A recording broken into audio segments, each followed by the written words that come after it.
विज्ञान आणि तंत्रज्ञान भाग 1 यामधील पाठ 8वा धातू विज्ञान। आपण 8वी आणि 9वी मध्ये धातूच्या संदर्भात काही माहिती घेतलेली आहे। धातू कशास म्हणायचं आणि धातूचे काय गुणधर्म आहेत याबद्दल आपणाला माहिती आहे। मूलद्रव्याचं वर्गीकरण करत असताना आपण बऱ्याच वेळा धातू, अधातू आणि धातू सदृश अशा 3 प्रकारामध्ये वर्गीकरण करतो। तर हे धातू कसे असतात, या धातूंचे भौतिक गुणधर्म कोणते आहेत, अधातूचे भौतिक गुणधर्म कोणते आहेत, धातूंचे रासायनिक गुणधर्म कोणते आहेत, धातूंची अभिक्रियाशीलता श्रेणी कशी आहे आणि त्याचबरोबर अधातूचे रासायनिक गुणधर्म कसे असतात आणि धातू विज्ञानामधल्या विविध संकल्पना धातू विज्ञान या पाठात आपण पाहणार आहोत। आता आपल्याला माहित आहे की आपण ज्या वेळेस आपल्या सभोवताली अनेक वस्तू पाहतो, अनेक वस्तू अनेक रूपात पाहतो, त्यावेळेस ते कोणत्या ना कोणत्या मूलद्रव्याच्या एकत्रीकरणातून म्हणजे संयोगाने बनलेले असतात। आपण मूलद्रव्याचे वर्गीकरण पाठ पाहिलेला आहे। त्यामध्ये मूलद्रव्याचे आपण त्याच्या रासायनिक गुणधर्मानुसार वर्गीकरण करत असतो आणि मग भौतिक गुणधर्मानुसार त्यांचं धातू, अधातू आणि धातू सदृश अशा प्रकारामध्ये वर्गीकरण करण्यात येतं। मागील इयत्तेमध्ये आपण या धातूंच्या, अधातूंच्या आणि धातू सदृशाच्या वैशिष्ट्याच्या संबंधी अभ्यास केलेला आहेच। आता या पाठामध्ये आपण त्याच्या पुढचा भाग पाहणार आहोत। धातूंचे भौतिक गुणधर्म म्हणजे काय किंवा धातूचे भौतिक गुणधर्म काय आहेत हे पाहत असताना आपल्याला एक लक्षात घ्यावं लागेल की धातूची अवस्था ही प्रामुख्याने स्थायू अवस्थेत असते, म्हणजे मुख्यत्वे धातू हे स्थायू अवस्थेत असतात।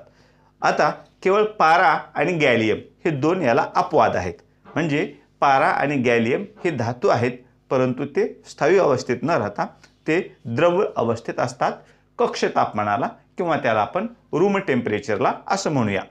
मग या धातूचा आणखी एक भौतिक गुणधर्म काय आहे तर धातूंना चकाकी असते, म्हणजे धातू चमकतात। धातूंना चकाकी असते, त्याचबरोबर वातावरणातील ऑक्सिजन आणि आर्द्रता तसेच काही क्रियाशील वायूच्या सोबत धातूच्या पृष्ठभागाची अभिक्रिया होते आणि ही चकाकी कमी होते। आपण मागं पाहिलेलं आहे की लोखंड गंज खातो, तो कशामुळे गंज खातो तर हवेतील ऑक्सिजनचा आर्द्रतेचा त्याचा संपर्क येतो आणि मग तो गंज खातो आणि याच्यामुळे काय होते, त्याची चकाकी कमी होते। अशा प्रकारे हवेतील आर्द्रतेचा आणि ऑक्सिजनचा धातूसोबत संपर्क झाला की त्याचा चकाकीवर परिणाम होतो। आपल्याला ठाऊक आहे की धातूमध्ये आणखी 2 गुणधर्म आहेत, ते म्हणजे तन्यतेचा आणि वर्धनीयतेचा गुणधर्म। म्हणजे काय, आपणाला धातूचा ठोकून पत्रा तयार करता येऊ शकतो, त्याला म्हणायचं वर्धनीयतेचा गुणधर्म, आणि धातूला आपण त्याच्यापासून वायर किंवा तारा काढू शकतो, याला आपण म्हणतो धातूचा तन्यतेचा गुणधर्म। तन्यता आणि वर्धनीयता हे 2 गुणधर्म आहेत। तसेच सर्व धातू हे उष्णतेचे आणि विद्युतचे सुवाहक असतात, म्हणजे कंडक्टर ऑफ इलेक्ट्रिसिटी आणि कंडक्टर ऑफ हीट, म्हणजे विद्युत आणि उष्णता वाहण्यासाठी त्यांकडे असणाऱ्या मुक्त इलेक्ट्रॉनचा उपयोग होतो। याच्यामुळे धातू हे विद्युतचे आणि उष्णतेचे सुवाहक असतात। सर्व धातू साधारणपणे कठीण असतात, म्हणजे स्थायू असतात, त्यांना चकाकी असते, तन्यतेचा गुणधर्म आहे, वर्धनीयतेचा गुणधर्म आहे आणि त्यांना ते कसे असतात, कठीण असतात। आता परंतु अल्कधातू उदाहरणार्थ लिथियम असेल, सोडियम असेल किंवा पोटॅशियम आहे, हे मात्र कठीण नसतात। पुढे पाहणार आहोत आपण ते धातू खूप मऊ असल्याने ते सुरीने सहज कापता येऊ शकतात।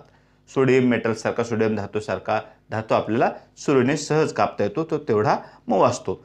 धातूंचा द्रवणांक आणि उत्कलनांक उच्च असतो, म्हणजे धातू हे ज्या तापमानाला विरघळतात किंवा त्यांचं वाफेत रूपांतर होतं असं जे तापमान आहे ते उच्च तापमान आहे, म्हणजे धातूचा द्रवणांक आणि उत्कलनांक कसा असतो, हा उच्च असतो।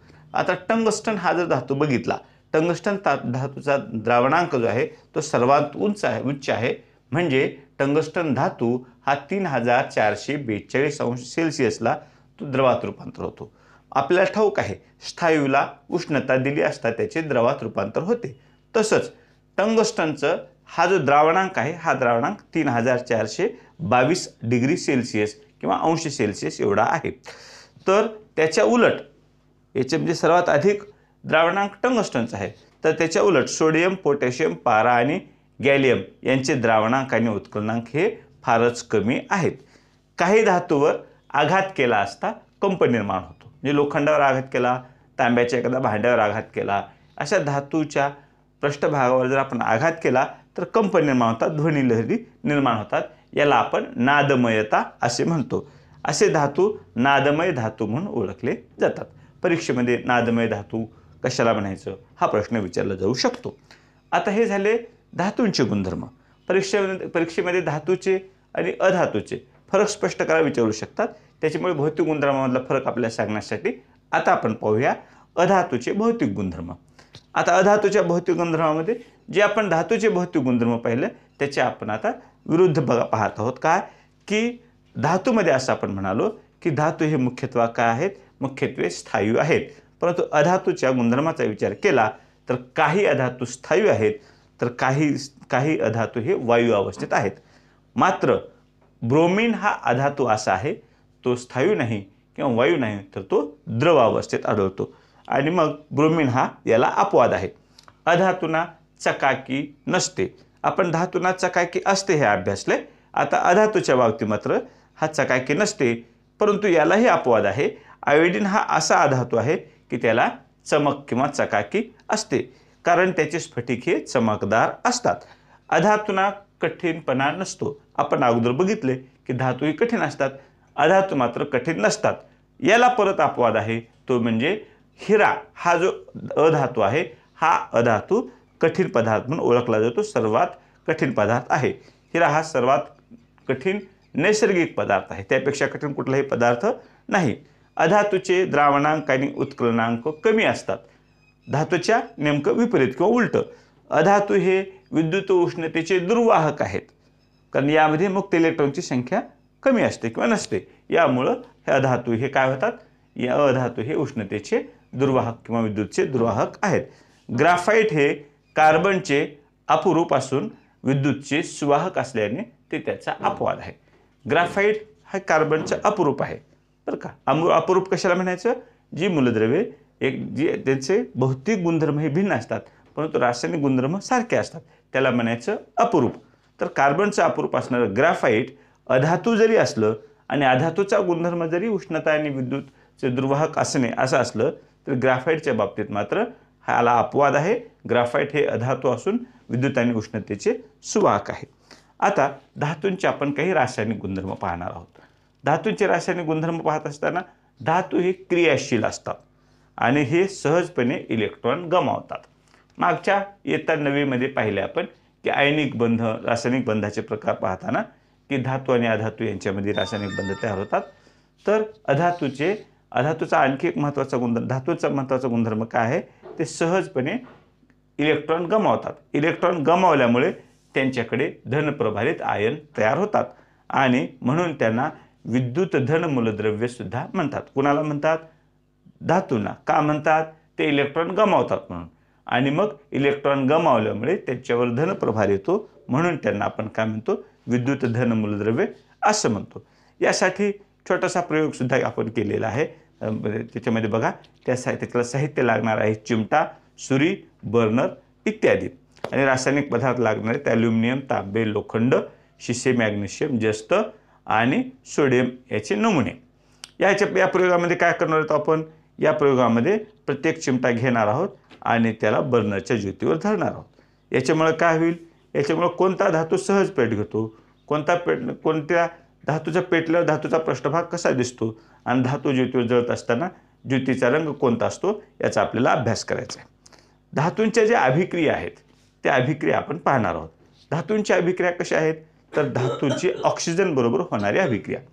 धातू आणि ऑक्सिजन हवेत असतो, तर धातूला समजा उदाहरणार्थ सोडियम हा धातू घेतला आणि ह्या धातूची हवेतील ऑक्सिजनसोबत जर अभिक्रिया झाली तर सोडियम हा हवेतील ऑक्सिजनसोबत संयोग पावतो आणि काय तयार होतं, सोडियम ऑक्साईड तयार होतं. त्याचबरोबर हवेत उघडा ठेवलेला सोडियम हा काय करतो, सहज पेट घेतो. सोडियम हा धातू काय करतात, नेहमी रॉकेलमध्ये बुडवून ठेवतात. कशामध्ये बुडवून ठेवतात, रॉकेलमध्ये बुडवून ठेवतात. कारण तो बरं का, कारण तो हवेत जर ठेवला तर काय होईल, तो पटकन पेट घेईल.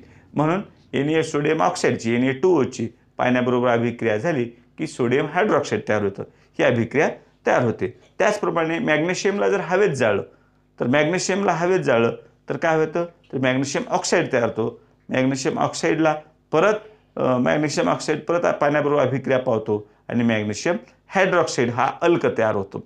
खाली अभिक्रिया बघा, 2 Mg + O2, 2 MgO आणि MgO अधिक H2O याच्यापासून तयार होतं MgOH2 म्हणजे मॅग्नेशियम हायड्रॉक्साईड.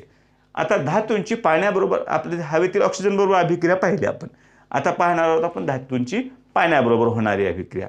यासाठी आपण छोटासा प्रयोग आपल्याला करता येईल. त्याच्यासाठी लागणारे चंचुपात्र, चिमटा आणि इत्यादी विविध धातूंचे नमुने घ्यायचे त्याला आणि प्रत्येक धातूचा तुकडा घेऊन त्याला थंड पाण्याने भरलेल्या वेगवेगळ्या चंचुपात्रात टाकलं आणि होणारी अभिक्रियेचा आपण अभ्यास केला. काय होतंय, सोडियमची पाण्याबरोबर होणारी अभिक्रिया सोडियम हायड्रॉक्साईड तयार होतं. पोटॅशियमची पाण्याबरोबर होणारी अभिक्रिया पोटॅशियम हायड्रॉक्साईड तयार होतं. 2 Na याच्याबरोबर H2O ची अभिक्रिया झाली, NaOH 2 NaOH तयार होतं.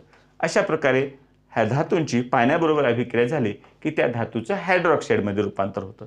ही अभिक्रिया झाल्यानंतर आता धातूची आम्लाबरोबर कशी अभिक्रिया होते.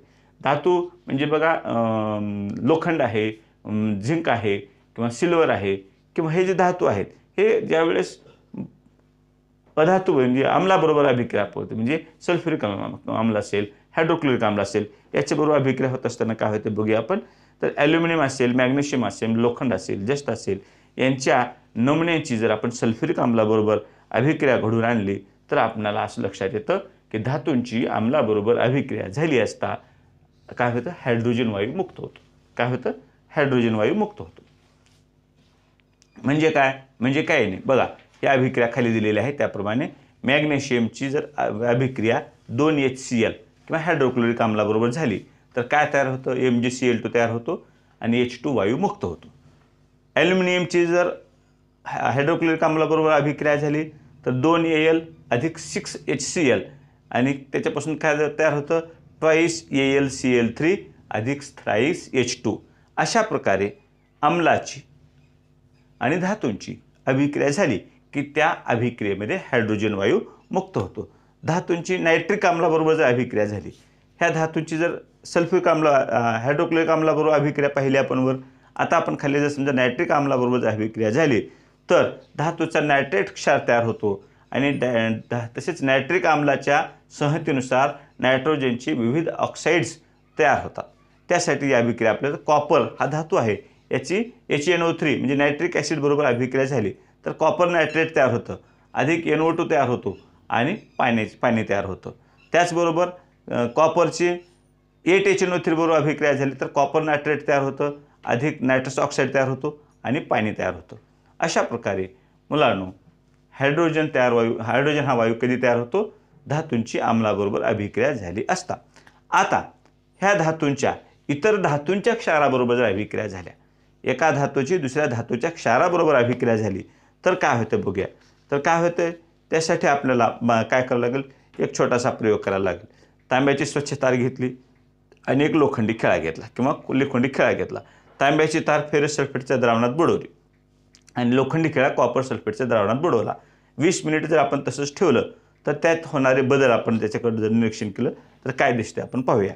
धातूंची जी अभिक्रियाशीलता आहे, धातूंची अभिक्रियाशीलता श्रेणी म्हणजे काय, एखादा धातू कमी अभिक्रियाशील आहे तुलनेने दुसऱ्या धातूच्या किंवा एखादा धातू दुसऱ्या धातूपेक्षा अधिक अभिक्रियाशील आहे का, हे याच्यासाठी धातूची काय म्हणतो आपण अभिक्रियाशीलतेची श्रेणी आपण या ठिकाणी अभ्यास करणार आहोत.